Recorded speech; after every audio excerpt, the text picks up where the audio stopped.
Hi, this is Nathan Caldwell. You may know me from Protectorate Productions, protectors of the book, Team Jedith Live, Dr. What. Well, I'm starting a new show. It's called Protectorate Productions Comedy Showcase. You will hear things from classic Team Jedith Live, some new items, and I'm hoping to get some other podcasters on board by simply asking them if I could use some clips from their shows. Maybe even from shows long ago. Well, jump into the adventure with me, because here we go. Okay, so it's something that happens every once in a while, actually once a year in July. Some people like to get around and celebrate Christmas. I don't know why, but it gives me a great excuse to raid the Christmas folder of my archives, which is full. So, good material.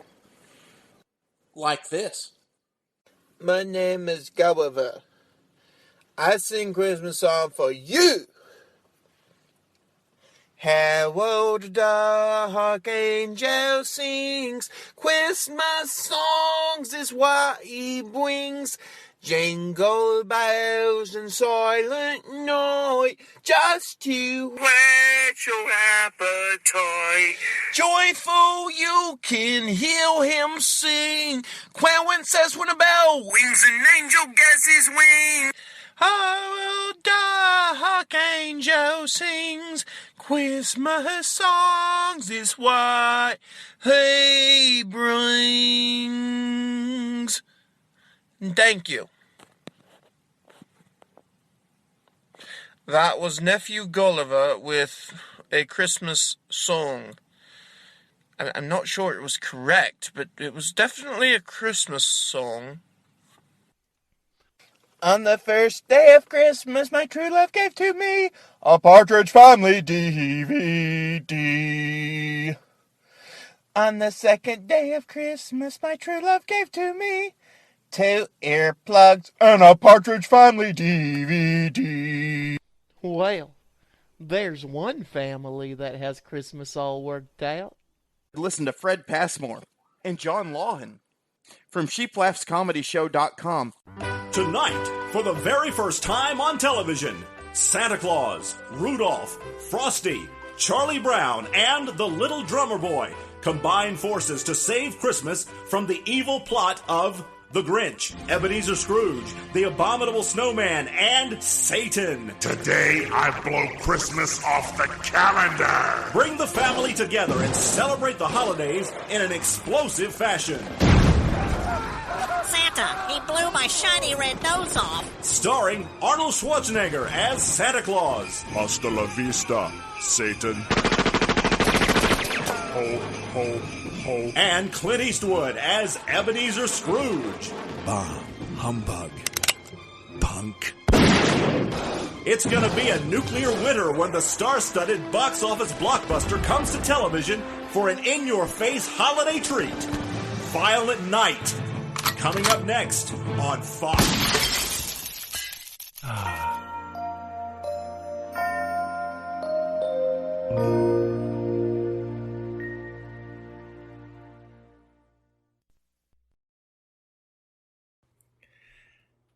And here's this week's Old Time Radio moment, brought to you by the Retro Radio Podcast and Keith Heltley.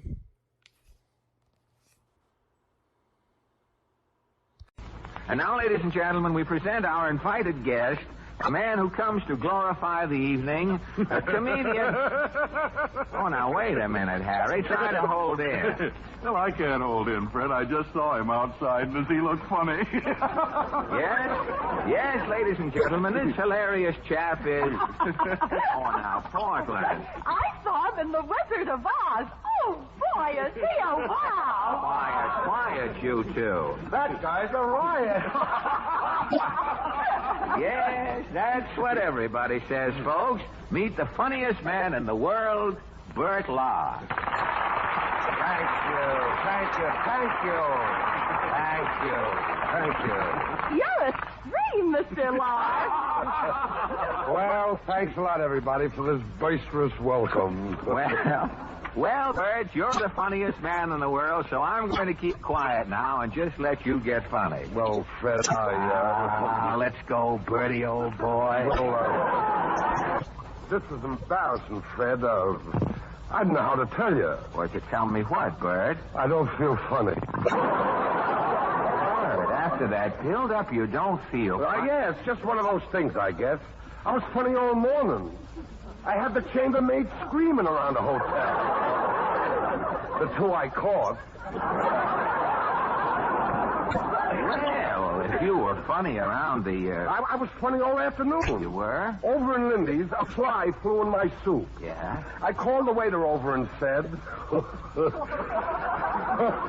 take this soup spoon and bring me a fly swatter. Did they laugh? Laugh. 20 diners dropped their racing forms. That's what I can't understand, Fred.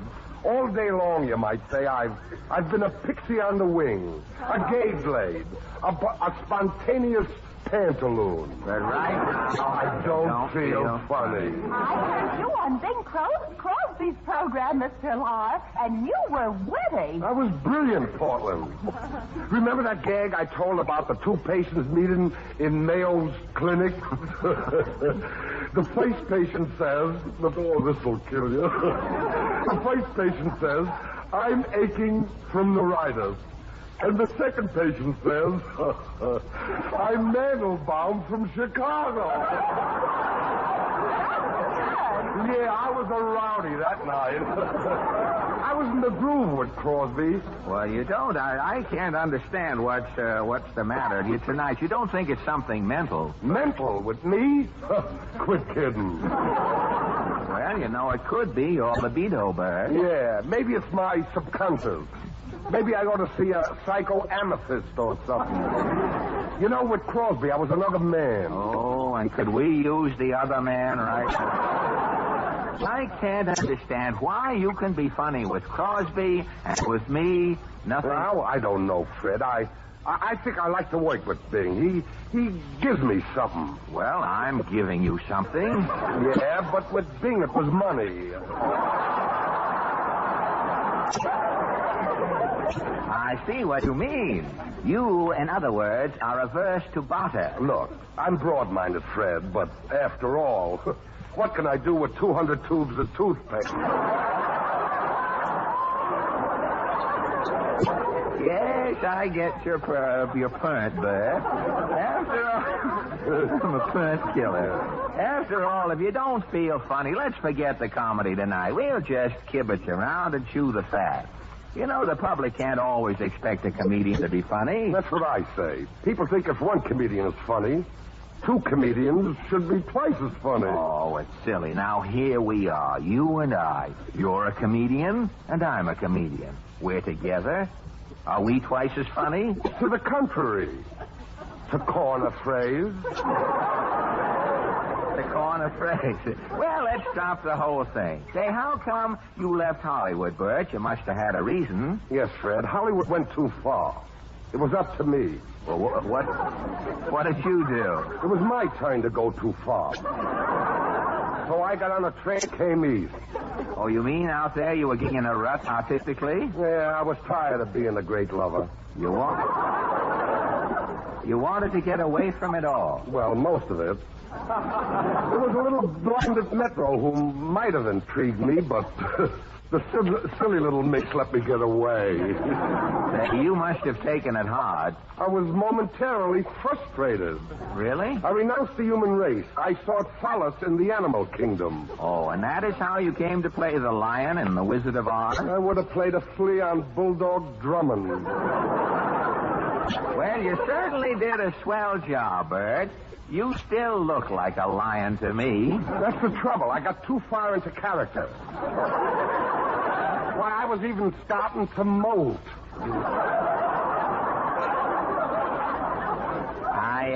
I can tell by the top of your head there. Well, are you continuing your animal characterization? Not me. I'm sick of making a living on all fours. I want to play Ibsen, Chekhov, Odette. You know, one of those parts where I keep sipping cyanide of potassium all through the second act. Well, do you really think you can play one of those serious roles? Why not? What have I got that if John Barrymore had, he'd get rid of right away? Why should a successful comedian want to play tragedy? Oh, I'm a ham at heart, Fred. Give me a pair of spats, a bamboo cane, and a nod from all the Hamptons, and I'm in ecstasy. Say, what do you expect to do when you retire, Bert? Oh, I don't know. I may open a small toll bridge or something.